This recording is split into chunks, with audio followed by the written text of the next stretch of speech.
Okay, tonight we're going to take a look at Koma Nagura. This is the last Mikawa Shiro Nagura that we use when we're honing straight razors. Koma comes to us from the world of sword sharpening. Traditionally, it would be used following Nagura to remove all of the scratches in the steel left behind by the Nagura. And following Koma, the Togishi would move to a part of the process that no longer involved full-size stones. So what we have out here on the bench today, we have a full-size Koma stamp right here. Indicates the Strata Koma, we have the quality stamp here, and this one's kind of rare. Take a good look at it. The light there is a little glary. That is a sword grade, not commonly seen. Normally these would be in possession of, stones with this stamp would be possession of a Togishi would own them. They don't hone them, lap them flat. They use a curved surface. They glue them to a board. There's a whole process. You can see this one's been hand chiseled. Little tiny bit of kawa. Generally, what you see, stones like this, smaller pieces, maybe, 125 grams, maybe 80 grams. These are mostly what you see for sale for straight razor guys. That away. I have a few of the bench stones though because I do use them. Here's another one. This one's been sealed in cashew lacquer. Stamps here, same sort of great thing. And hope you can really get a good look. Surface is beautiful. There's stripes and spots, and it's not really that big, but it's big enough to hone on, see? The other one's longer and thinner. Both of these, I have a couple large pieces I really like, my pride and joys. So, what about Koma? Anyway, so it's this fine Nagura. It's the last Nagura. You start with Botan, you go to Tenju, you go to Majiro, and you go to Koma. But do you go to Koma? First you have to have Koma. Koma is pretty rare. I know there's a lot of it for sale out there, but the reality is there's just not a lot of Koma out there. A lot of people sell a lot of things. Don't always know what you're buying. Now these are stamped by Asano, and you can be assured, generally speaking, if you bought an Asano stamped Nagura from a trusted seller, that you're getting the real deal. But stamps are just stamps, and you have to be careful. A lot of funny business going on out there in the world of J-nets. But that will be a topic for another video. So, you read all kinds of stuff on the internet. A lot of guys have opinions. You don't need Koma. It's too expensive. It doesn't do anything. There's some guy on some forum, he says that Nagura in general are, I forget exactly what he said, but he kind of made it out like it's some sort of scam. It's got all kinds of microscope photos and all types of scientifically, dressed up opinions, or opinions dressed up in a scientific fashion. He leaves out one major piece of information, though, and that piece of information is critical, and what that is a lot of people use it, and it works for them. So apparently, whatever he's using that he calls science misses the mark. This is not unusual on the internet. A lot of people have a lot of things to say, including me. All I can say is, test it, try it, see what it does for you. Now, to me, Koma is indispensable. Whenever I home with Nagura, Koma is always in line. Why? because I like what it does. I like my edges after it comes off a Koma Nagura and I go to Koma Nagura slurry. And that's the bottom line. I don't need a scanning electron microscope. I don't need Webster's dictionary. I don't need the Encyclopedia Britannica or even freaking Wikipedia to know that there's a difference, a positive difference, when I add Koma to my progression.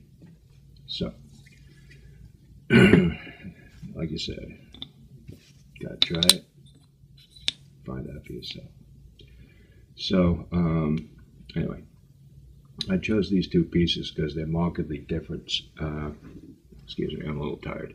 Markedly different in texture. And basically, the difference between the two is this one's a little harder. This one's a little softer. This one has a little bit grainy type of feedback in the slurry. And this one is more pasty. Just about no granularity in the feedback from this one. I love both of them. I have a bunch that, you know, I rely on. I choose by mood. I might choose by razor or steel or whatever, and mostly mood. But a lot has to do with my base tone. A lot of the choice. The reason for that is, and I can't stress this enough, the little stamp says Koma. All that tells you. It's like buying a J-Net. You buy a J-Net that says Nakayama. That doesn't mean anything. It means it came from a hole in the ground in a particular place in Japan that they happen to name Nakayama. Same thing with Nagura. All right. The quality stamp on this is what it is. It's, you know, irregular shape, has stripes. But the quality of the stone, the particular qualities of the actual qualities of the stone, is it hard, is it soft, is it fast, is it fine? These are things you don't know, you know. You go into a shop in Japan and you say, I want a Koma, and you're acting like, you know, a butthead, ugly American. The guy's going to pull one out of a box and put it on the counter and say, here, that's, you know, I don't know how many yen, 1,000 yen. Have a nice day. Now, you go in, you have a couple of Koma, and you talk to the gentleman like a human being. He may invite you to try one, and that way you can compare. And that's all the difference in the world right there. Some are going to be finer, some are going to be faster, some are going to be softer, some are going to be harder. That's just the way it is. Right? Buying blind, whatever. So, the difference, for example, the stone has a little bit of softness to it. Hope I picked the right one. If I take the softer stone, right, and I go to razor slurry.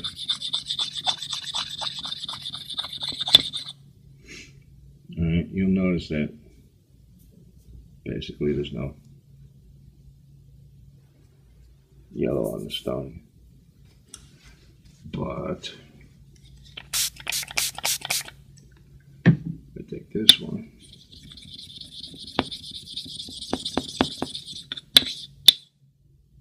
well, the stone has yellow in it already, but you see all of this right here? This is coming from the base stone, a lot of it. So you have a difference here, right? Even if these two Nagura were exactly the same so far as fineness and speed and whatever else. The difference in the slurry here is all the difference in the world, because with one you have predominantly Koma slurry up on top, and with the other one you have a mix, some from the Nagura, some from the base stone. And this is one of the criteria we use when we're picking a stone out of our arsenal. You know, this is one reason why we have a bunch of them laying around. It's not just buy one, have one, that's it, you die with it. I mean, you know, you can approach things that way if you want to, but, you know, it just basically doesn't make sense. Owning on J-Nets is it's different. It's different than, you know, working with, you know, Nortons or whatever. Way different than working with Nortons because, well, you know, They came out of the ground. You know, the Norton came out of a mold and like effectively a rock bakery. You know, Mother Nature didn't use a recipe. The guy who made the Norton is following a recipe. Now, one Norton could possibly be different than another, but chances are those differences are going to be minor. Now, Mother Nature, on the other hand, could take two stones out of the ground. They were born at the same time, right next to each other, and they can be like completely different beasts. Maybe you can hear the difference with this one. This is a very hard stone. This is a stupid hard stone. All right, soft stone, soft Nagura rather. I normally don't wipe stones off like this. It's just for demonstration. All right. So, got that one wet again.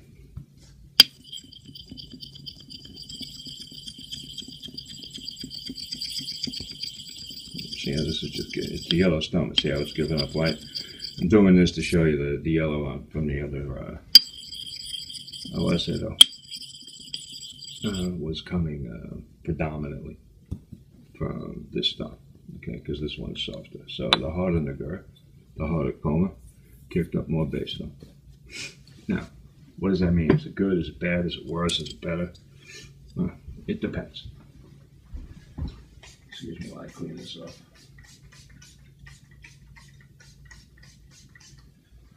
All right. Another difference when you're working with stones made in the ground and Mother Nature is you get to call the shots so far as like good, better, best. Me, sometimes I will use a softer stone and a Nagura to achieve a type of result. What's that result? It's another story, it's another video. All right, just know for now that you get a different result. You get a different result using this Koma, this super hard rock, than you do using this one on this one. Again, good, better, best. There's a lot of factors behind it. I'm just talking about basic theory here.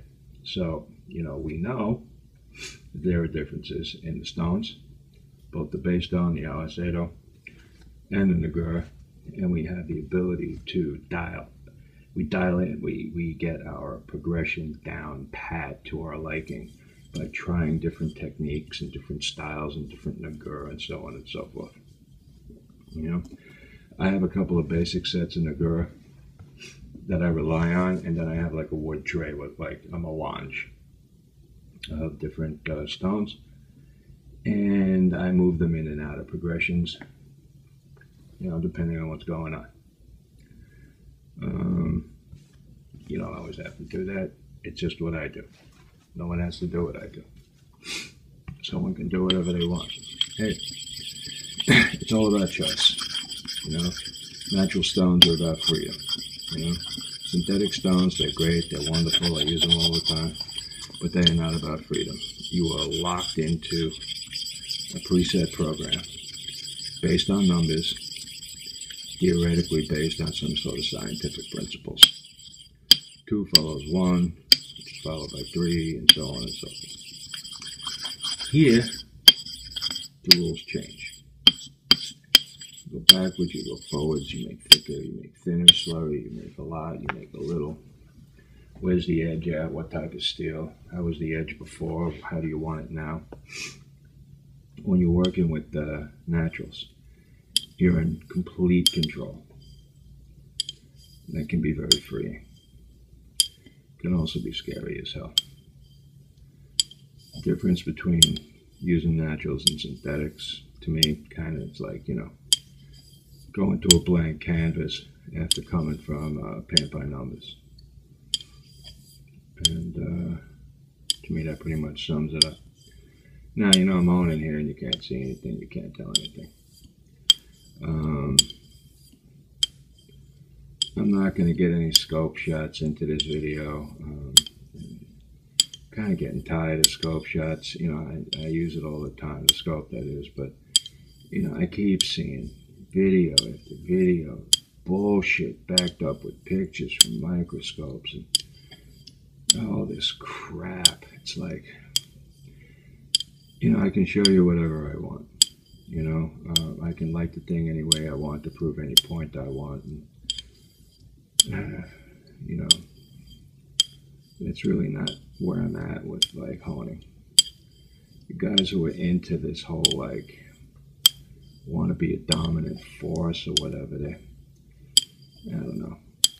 I think they're just lacking in actual, capability or something, and they're using pseudoscience to promote themselves.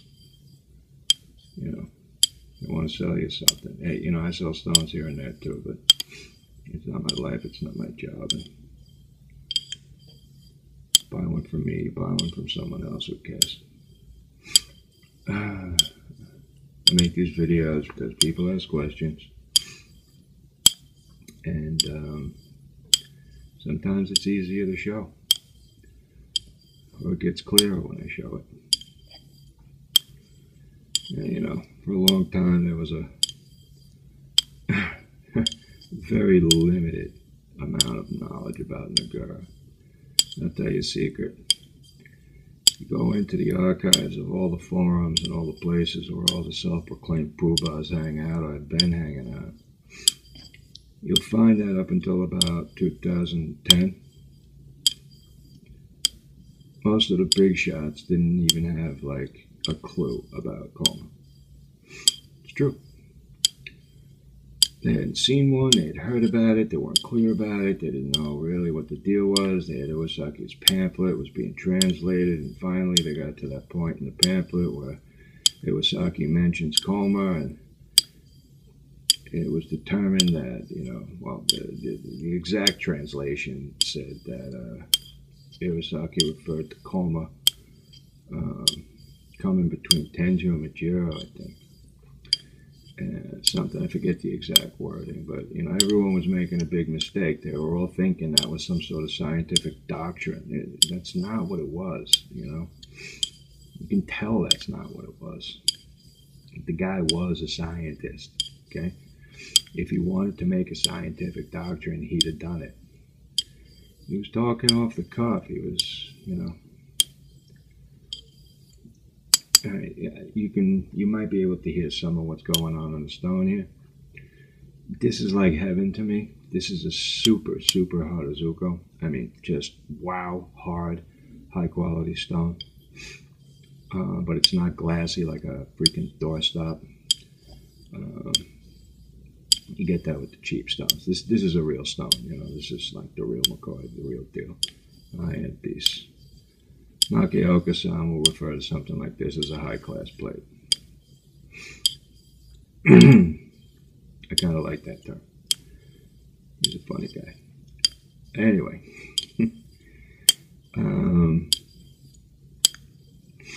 So in 2010, nobody knew what Koma was, I got pissed because I figured all these poobahs should have known something. So I started digging into it, and I made some contacts, and I got some info, and I started researching. And all the roads I traveled on there, all the guys who were serious, real serious, not fucking talking out their ass on shaving forums every night. They don't even belong to forums.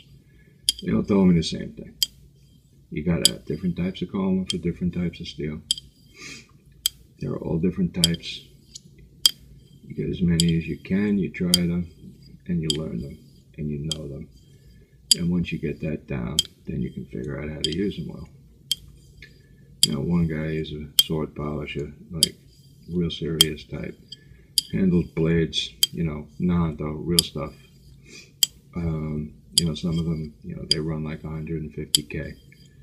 And he does like full polishings and restorations and what have you. And, he sold me a piece of Koma. Gifted me a piece, he sold me a piece too. And, we were talking about it, and he got like down granular, man. He was like, wet it and smell it, and I'd be damned, the guy knew what he was talking about, Seems crazy, but that's his approach, He was taught in Japan. and he learned well. I don't know what his rank or rating is or whatever, but it's up there. Now you see, and has a different type of feedback. So when you're honing, you get used to that. You know what that feeling is, and you can feel it progressing. And at some point, you get to identify what done is, you know, and then you would move forward. All right, if you can see, I just wiped this off the blade. It's pretty grungy looking. Toshitara. That's slurry from the stone, slurry from Nagura, and sword from the blade. I'm going to clean this up a little bit.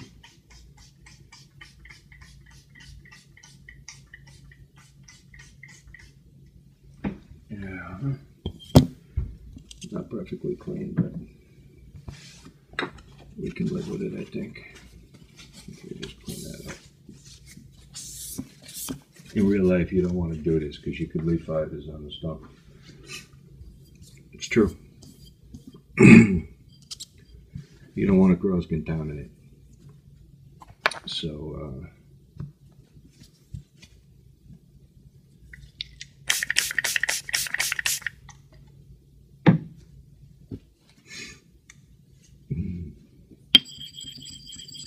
this one, put it on.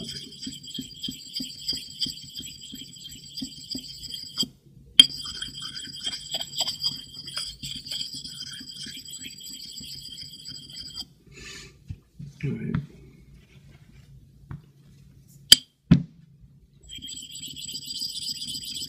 What? Yeah, that's right. Like I said, you're working with naturals. You're in control. There are no rules. There are no boundaries. You can do whatever the hell you please. I don't know if you can see it on this crappy iPhone camera, but I have a mix here of yellow and white.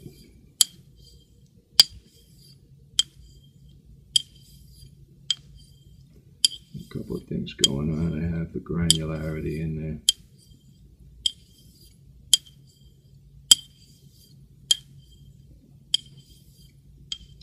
And some of the pasty feeling.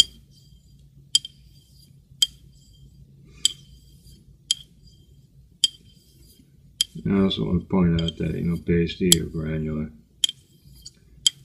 that's just what it is. It's not like, if you like one or the other, that's one thing, right? But I'm not trying to say that one is better than the other. I'm just saying that the two, they're there, Some stones have a mix. And, learning what your stone is all about is really what using these Nagura is all about. It's, people get confused sometimes. They think, oh, well, this guy uses pasty, so I gotta have pasty. There's nothing wrong with getting a stone that's pasty if you don't have one, but buying it because you think it's gonna change your life or give you the same edge that guy is getting, that's a mistake. You gotta get rid of that thinking if you want to be successful with these stones. This is not paint by numbers. This is not Venus coloring pencil time. All right. So again, I'm getting that total breakdown. That real sweet feeling that I love. And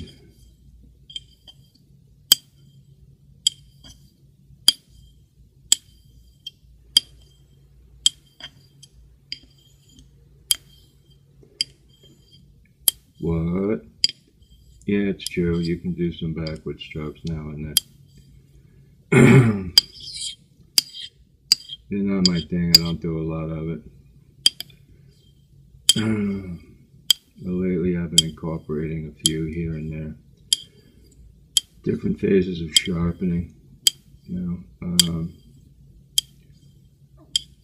you read literature from companies like Shafton, you pick up little tidbits as you read in directions, and you talk to people who sharpen for a living, and the word burr comes up. If you read Iwasaki's manual, Dimensions relieving the burr, that people were shaving on it, and he found that to be deplorable. Other people will tell you that there's always a burr, and it's a matter of the dimension of that burr, and if it's too big, then it's problematic, and if it's too small, then basically you don't know it's there. Without getting into angstroms and microns, so far as the dimension goes, what I find is sometimes doing a little bit of a backstroke helps develop a little bit more refinement. Notice that mostly on softer steels.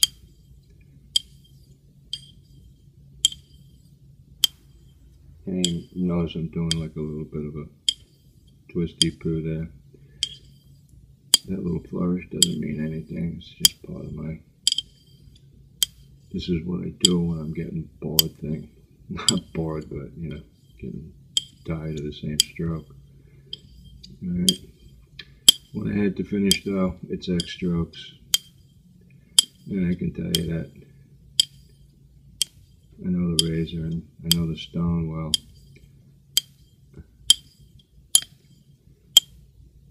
That I'm done there.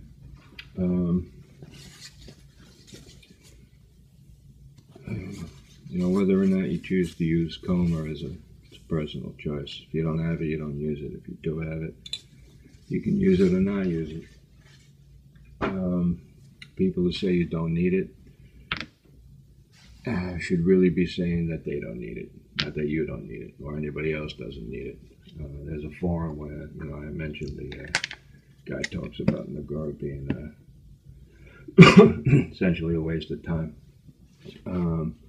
I'm guessing that his vast expertise with using Nagura probably revolves around 1 or 2 spins on the stone with questionable rocks, combined with a rather large ego, a big mouth, and a venue with which to expose his delusions.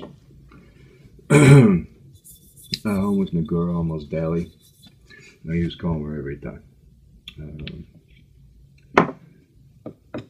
I'm not inclined to be doing stuff that's a waste of time. I guess that's my point. Right? Now, Koma Nagura dull. Honing on this. It's really not like why I'm out here tonight, but you know, someone brought it up in discussion on Facebook. He asked me what I thought about finishing on Koma, and I wasn't sure what he meant. You know, do you mean Koma slurry or finishing on the stone? And I don't think we ever really cleared that up. I think I just answered both questions at the same time, even though he only asked one. Figured I'd hit both. And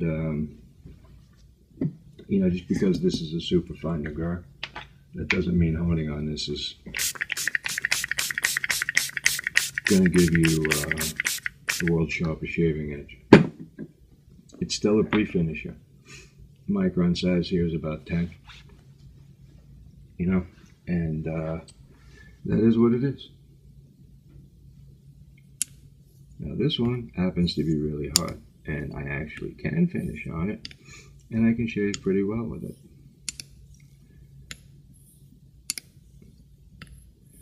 Same for the big white one.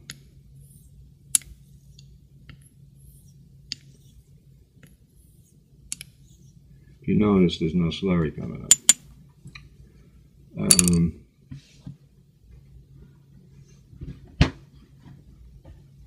The white one would actually kick up a little slurry. I think this one's a little harder, and that's why. But usually, honing on this is a pre-finish move. I like to hone on the Nagura Toishi. It's a mid-range progression. I move from stone to stone. Sometimes I mix and match Nagura on them. You know, honing by feel, just sensing the development as I'm going back and forth. It's a wonderful experience. I really enjoy it. I'm not saying that I'm making, you know, katana edges. Actually, katanas don't have shaving edges, but you know what I mean. Honing with these rocks is about style and aesthetics. It's about getting in touch with the edge as you're progressing. It's not about formula, testosterone bullshit, and dick measuring contests that you run into in various forms of social media. I mean, it can be. People take it there, and they're all running around talking about level 5 plus, plus, plus, plus, plus, this, that, the other, Maruka, Maruichi. Hey, it's not about that. It shouldn't be. You're wasting your time. You're spinning your wheels in sand. All right? You're honing. You're shaving. It's really that simple. In the course of honing, you pick up a Nagura. You learn what it's about. You learn how it smells. You learn how it feels. You learn how it works with your stones and your blades, with your pressure and your stroke techniques, and you enjoy. You have fun. That's what it's about. That's what it's supposed to be about. Anyway, Koma Nagura. This is the last of the Nagura series in a sense. I'm going to do one more on different types of Nagura that aren't stamped by Asano, that are contrary to popular belief, fine, but I'll talk about them. And I am going to do one more about these Nagura where I'm actually going to do a blade start to finish, and probably start mapping out that video next week. It's going to take a while to put together. It's probably going to be a long one. So anyway, Koma Nagura. Koma Nagura Do, that's a stone. That's here, that's Toishi. The small Nagura, you got white, you got striped. That's a Jew. That Tokyo. And that's a Jew. That's a Jew is the white, and Tokyo is the striped. If I got that wrong before, it's because I'm a little tired. I've been honing all day and it's getting late. Anyway, that's it. Get some Koma, have some fun.